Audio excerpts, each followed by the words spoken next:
아나소나의 김경호 선교사입니다. 온 세상 만민이 기뻐할 기쁜 소식을 저는 18살 때 고등학교 1학년 때 생애 처음으로 사촌형을 통하여 전해 들었습니다. 그리고 난 신에게 항복했습니다. 저의 삶에 무슨 일이 있었는지 지금부터 이야기 시작합니다. 저는 18살 이전까지 신이 계신지도 몰랐고 신과는 전혀 상관없이 오직 내 자신의 지혜와 주먹만 믿고 마이웨이의 삶을 살았었습니다. 저는 1964년 1월 대한민국 전라남도 광주 금남로에서 태어났습니다. 금남로로 말씀드릴 것 같으면 광주에서 번화가를 꼽으라 하면 두 군데입니다. 충장로와 금남로입니다. 1980년 5월 광주 민주화운동 때 공수부대 요원들이 대학생들과 시민들을 무참하게 학살했던 장소가 바로 금남로와 충장로였습니다. 18년 뒤에 일어날 역사적 현장 금남로에서 태어났습니다. 그래서 제 본적이 금남로 대인동입니다. 저는 중산층 가정에서 이남 일녀 중 장남으로 태어났습니다. 아버지가 작은 요리가게를 운영하시고 계셔서 삼시세끼를 흰쌀밥으로 먹었습니다. 굶은 적이 없었기 때문에 중산층 가정이라고 말씀을 드립니다. 그때만 해도 밥을 굶는 사람이 많았습니다. 6.25 남북전쟁 휴전 이후 11년 뒤에 태어났기 때문에 많은 사람들이 경제적으로 어렵게 살았었습니다. 저희 어머니는 매우 착하고 선하셔서 지나가는 거지나 넉마를 메고 휴지를 줍고 빈병을 모으는 청년들을 보면 집에 들어오라고 해서 밥을 먹여주곤 하셨습니다. 어머니는 어려운 사람들을 보면 불쌍히 여기는 긍휼의 은사를 가지고 계셨습니다. 저도 어머니의 피를 이어받아서인지 부모님 말씀을 잘 듣고 착하게 어린 시절을 보냈습니다. 그러나 저의 인생에 가장 큰 영향력을 준 사람은 바로 아버지였습니다. 왜 아버지의 영향력을 많이 받았는지는 아버지의 어린 시절의 배경을 밝혀야 합니다. 할아버지가 경찰서에서 일을 하셨는데 여수 순천 반란 사건 때 순직을 하셨습니다. 그때가 아버지 중학교 2학년 때였습니다. 아버지가 공부를 꽤 잘하셨는데 할아버지의 순직으로 인하여 경제적인 공급이 중단되고 학교도 다닐 수 없었으며 곧바로 노가대 현장으로 나가셔서 돈을 벌어야 했습니다. 만약 공부를 계속했더라면 좋은 성적을 통해 대학교를 입학하여 출세를 할 수 있었는데 중학교 2학년 때부터 공부를 할 수 없었던 것이 천추의 한이 되었습니다. 그래서 아버지가 스스로 생각하시기를 내가 하지 못한 공부를 내 아들 때에 이루어야겠다는 마음의 결심을 하셨습니다. 그리고 첫 번째 아들로 태어난 사람이 바로 저입니다. 그래서 저는 공부를 잘해야 하는 역사적 사명을 가지고 태어난 사람입니다. 아버지의 꿈 천추의 한을 이루어 드려야 했기 때문입니다. 일명 밥상 철학이라고 하죠. 밥상에서 밥을 먹으면 아버지의 철학을 항상 들으면서 컸습니다. 공부를 잘해야 스카이 대학도 들어가고 판검사나 국회의원을 해서 출세를 하고 권력과 부귀영화를 누릴 수 있다는 요지의 잔소리는 밥상에서 귀가 아프도록 듣고 컸습니다. 그래서 아버지가 저에게 공부를 시키려고 유치원 교육부터 시켰습니다. 그때 당시에는 광주의 대학교 부설유치원이 두 군데 있었는데 저를 광주교육대학 부설유치원에 보내기 위해서 유치원 옆으로 이사를 했습니다. 맹모 삼천지교입니다. 저희 시대 때 유치원을 나온 사람이 많지는 않습니다. 손가락으로 꼽을 정도로 매우 적은 소수의 사람들이 다녔습니다. 학비가 매우 비쌌거든요. 그러나 아버지에게 있어서 학비는 문제가 되지 않았습니다. 저를 공부시키기 위해서 최고의 유치원 교육부터 시켰습니다. 그때 저하고 함께 교육을 받았던 유치원 여자친구가 있었는데 광주교육대학 학장딸이었습니다. 이건 팩트입니다. 기록사진이 남아 있습니다. 유치원을 졸업한 후 아버지가 인류국민학교를 보내기 위해서 또 이사를 하셨습니다. 서석국민학교인데 일제시대 때 세워진 역사와 전통이 있는 학교이며 시험을 봐서 높은 성적이 나와야 들어갈 수 있는 학교였습니다. 마침 제가 입학할 때는 시험 제도가 없어지고 그 동네 근처에 살면 가능했기 때문에 아버지가 국민학교 근처로 이사를 갔습니다. 또 맹모 삼천지교입니다. 저희 아버지의 공부에 대한 교육열은 대단했습니다. 그러나 어쩝니까? 저희 국민학교 시절은 공부에 관심이 1도 없었습니다. 학교 방과 후에 책가방을 툇머리에 던져놓고 골목으로 나가서 친구들과 노는 일에 열심히였습니다. 저녁밥도 먹지 않고 산으로 운동장으로 뛰어다니며 놀았습니다. 중학교 입학을 하면서부터 철이 들기 시작하였습니다. 직감적으로 공부를 해야 하는구나 깨달아졌습니다. 방과 후에 중학교 도서관으로 책가방을 싸들고 들어가서 공부를 하면 도서관 전등불을 끄고 문 닫을 때까지 머리를 싸매고 공부를 하였습니다. 그런데 이게 웬일입니까? 인생에 처음으로 노력을 해도 안 되는 것이 있다는 것을 깨달았습니다. 학교 전체 1등을 할 수 없었어요. 그렇게 좋아하던 노는 것을 포기하고 공부에만 매달려서 하는데 전체 1등은커녕 반에서 겨우 7등 정도, 전체 600명에서 70등 정도 성적이 나오는 것입니다. 드디어 중학교 때 깨달았습니다. 내가 천재가 아니구나. 이 사건은 제 인생에 있어서 너무 충격적인 사건이었습니다. 지난번에도 이야기를 했었지만 다시 한 번 더 자세하게 말씀드리는 것은 제 인생에 있어서 가장 중요했던 사건이었기 때문입니다. 아무리 하고 싶어도 잠자는 것 빼고 모든 노력을 하여도 안 되는 것은 안 되는 거예요. 거위의 꿈을 꾸어도 불가능했습니다. 나폴레옹의 내 사전에 불가능이란 없다라고 하는데 저는 불가능이 있었습니다. 전체 1등은 죽었다 깨어나도 불가능한 겁니다. 그런데 아이러니하게도 제 주위에는 천재들이 많았습니다. 큰아버지의 첫째 아들 사촌형이 천재였습니다. 저보다 한 살 많습니다. 전체 1등의 총학생회장을 합니다. 저희 시대는 전 박정희 대통령 시절이었는데 그 당시 문교부에서 전 국민학교에 국민교육헌장을 외우라는 명령을 하달하였습니다. 그래서 국민교육헌장을 의무적으로 외워야 했었는데 2페이지로 되어 있고 말이 조금 어렵습니다. 우리는 민족중흥의 역사적 사명을 띠고 이 땅에 태어났다 하면서 문장이 시작됩니다. 지금도 첫 문장은 외우고 있습니다. 얼마나 많이 외웠는지. 이것을 외워야 집으로 보내주었습니다. 못 외우면 방과 후에 교실에 남아서 외우고 가야 했습니다. 저는 이걸 외우는데 2, 3개월 걸렸습니다. 그런데 사촌형은 20분 만에 외웠다고 큰어머니가 자랑을 하는 것을 들었습니다. 거기에다가 저희 가족에 막내 남동생이 있었는데 천재입니다. 전 과목 100점을 맞아서 장원이 됐다고 상장을 아버지에게 내미는데 아버지가 정말 기뻐하셨습니다. 전체 600명에서 1등입니다. 저희 집안에서 천재 나온 겁니다. 제 인생에서 처음으로 억울했습니다. 같은 핏줄에서 태어났는데 난 왜 천재가 아닐까? 인생을 오래 살지는 않았지만 도무지 이해할 수가 없었습니다. 누구는 천재로 태어나고 나는 왜 아닌가? 중학교 때 처음으로 인생의 어려움을 느꼈습니다. 불가능이 있다는 것을 깨닫고 천재로 태어나지 못한 것이 억울했습니다. 왜 이 세상은 불공평할까? 이 세상은 상대방과 경쟁을 하면서 살아가야 하는데 이 상대평가를 하는 이 경쟁이 첫 출발점부터 평등하지가 않는 거예요. 참고로 사촌형의 IQ가 145였고 제 남동생은 잘 모르겠습니다만 사촌형하고 비슷할 것 같고 저는 100 조금 넘었던 것 같습니다. 이러니 경쟁한다는 것이 말이 안 되는 거죠. 경쟁 하나 많아지요. 그러나 천재가 아니라서 어쩌겠습니까? 중학교, 고등학교 때 그 당시에는 다른 탈출구가 안 보였어요. 그냥 어쩔 수 없이 공부해야 되는 거지요.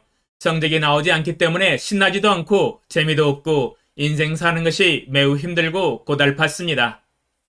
제가 공부 이야기를 이렇게 계속하는 것은 제 인생에서 가장 힘들었던 것이 이 공부였기 때문입니다.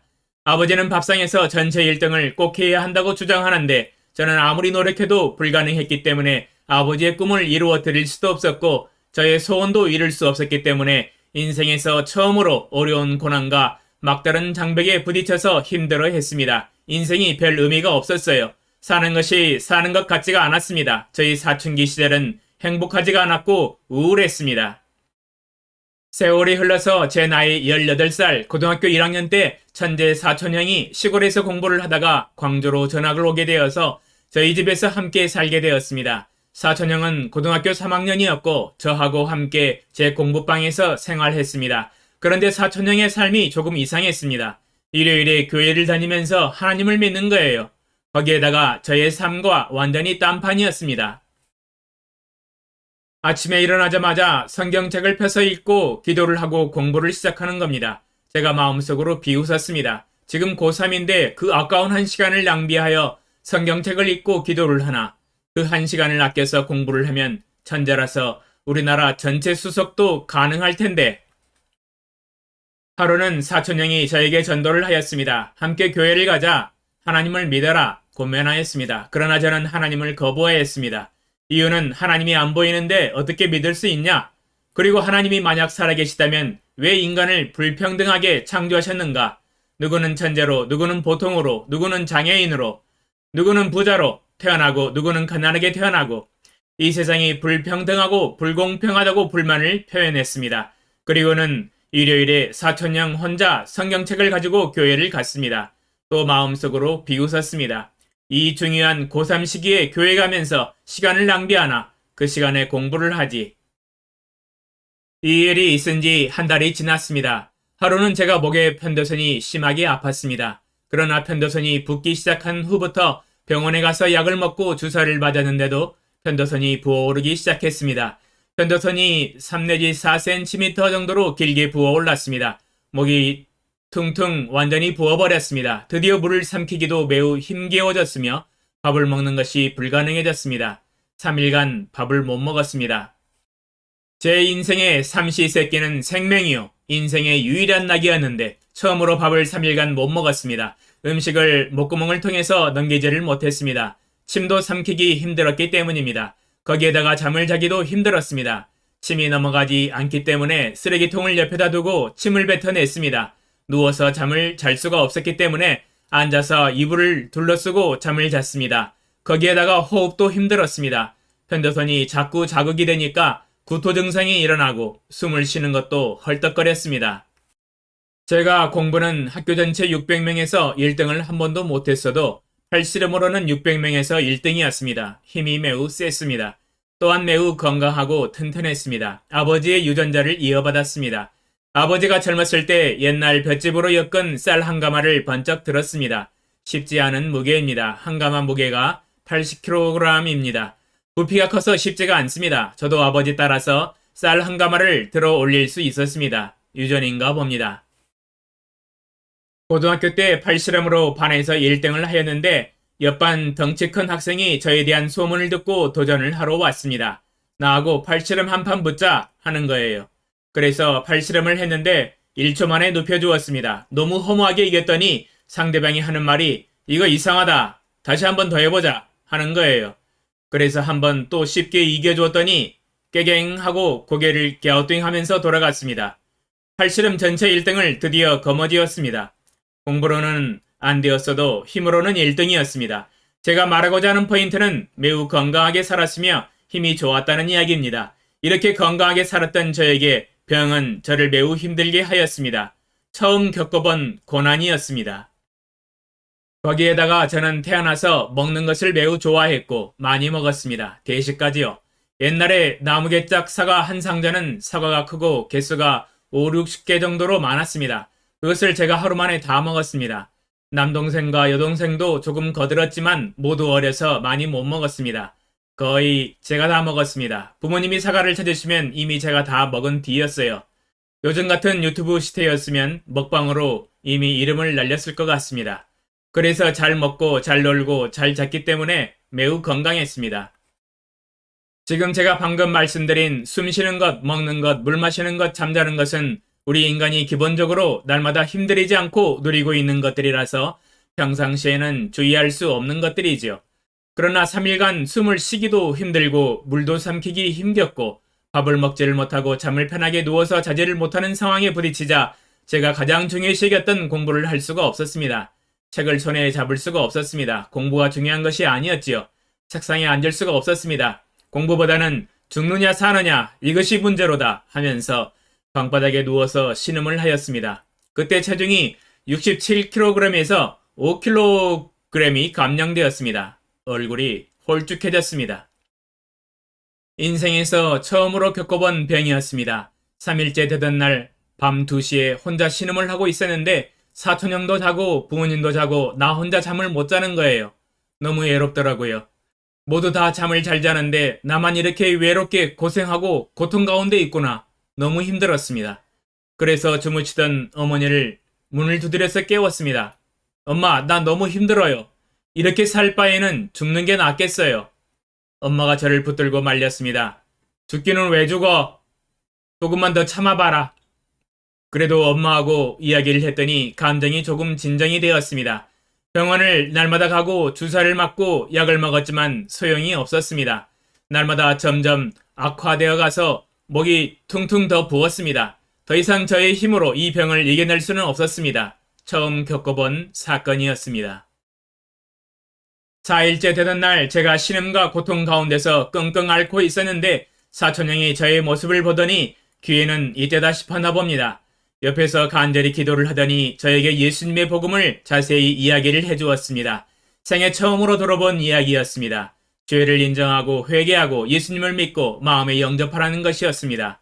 그리고 하나님은 살아계시고 전지전능하시기 때문에 저의 병도 고쳐주실 수 있다고 말하는 것이었습니다.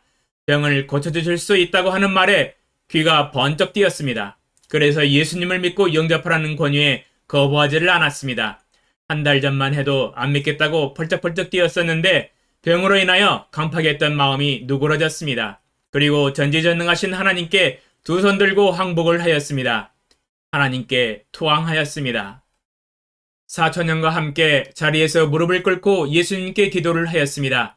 제가 죄인인 것을 인정하고 회개하고 예수님을 구세주로 주님으로 마음문을 열고 영접을 하였습니다. 역사적인 순간이었습니다.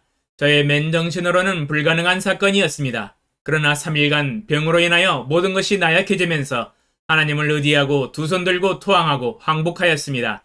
사촌형이 저를 위해서 머리에 손을 얹고 안수기도를 하면서 하나님의 전능하신 능력으로 고쳐주시도록 기도해 주었습니다. 예수님을 믿고 영접한 후 힘이 없어서 자리에 누워 있었습니다. 밤 12시가 넘어서 사촌형은 잠들고 저 혼자 너무 힘들어서 신음하면서 고통 가운데 있었는데 제가 스스로 생애 처음으로 방의 천장 꼭대기를 보면서 하늘을 향하여 신에게 이렇게 기도를 하였습니다. 하나님, 방금 사촌형을 통해서 소개를 받았습니다. 하나님은 살아계셔서 우리의 기도를 들어주시고 전능하셔서 병을 고쳐주신다고 하는데 만약 하나님 살아계신다면 저의 이 편도선 병을 고쳐주시옵소서. 만약 고쳐주신다면 하나님을 정말 열심히 믿겠습니다. 하고 신과 약속을 하였습니다. 기도를 하다가 저도 모르게 잠이 스르르 들었습니다. 오랜만에 깊은 잠을 잘 수 있었습니다. 3일간 잠을 잘 못 잤었거든요. 그리고 그 다음날 아침에 일어났는데 목에서 구멍이 뚫리면서 노랗고 긴 고름이 왼쪽 오른쪽으로 길게 흘러나왔습니다. 그리고는 밥을 맛있게 먹었는데 꿀맛이었습니다. 4일 만에 먹는 밥이었습니다. 밥을 먹으면서 생각했습니다. 아, 하나님이 살아계시는구나. 나의 기도를 들어주셔서 병을 고쳐주셨구나. 한순간에 밥을 먹고 물을 마시고 숨을 편하게 쉬고 꿀잠을 잘 수 있었습니다. 병고침을 받고 하나님의 살아계심을 깨달았습니다. 밥을 먹고 난 후 하나님과 약속했던 대로 열심히 믿기 시작하였습니다. 이 병은 하나님께서 저를 18살에 불러주시기 위한 방편이었습니다. 이사야 43장 1절에 살아계신 하나님은 나를 사랑하셔서 나를 지명하여 불러주셨다고 말씀하고 계십니다. 하나님은 나를 병으로 치셔서 나약하게 만드시고 하나님께 투항하고 두 손 들고 항복하도록 만드셨습니다. 병으로 인하여 신음과 고통 가운데 하나님의 복음을 듣고 예수님을 믿게 하셨습니다. 하나님 제게 말씀하십니다. 내가 너를 구속하였고 내가 너를 지명하여 불렀나니 너는 내 것이라. 저는 이제 하나님의 것입니다. 저는 하나님의 사랑하는 아들이 되었습니다. 이 모든 것이 하나님이 나를 사랑하셔서 십자가의 사랑이 이루어낸 구원입니다. 하나님을 싫어하고 하나님을 거부했던 이 교만한 사람을 불러주셔서 하나님의 아들로 삼아주셨사오니 감사합니다. 영원히 우리 아버지 하나님을 찬양합니다. 사촌형 고마워요. 제가 병중에 있을 때에 간절히 기도해 주었고 복음을 전해 주어서 예수님을 믿게 되었는데 정말 고마워요. 항상 건강하세요.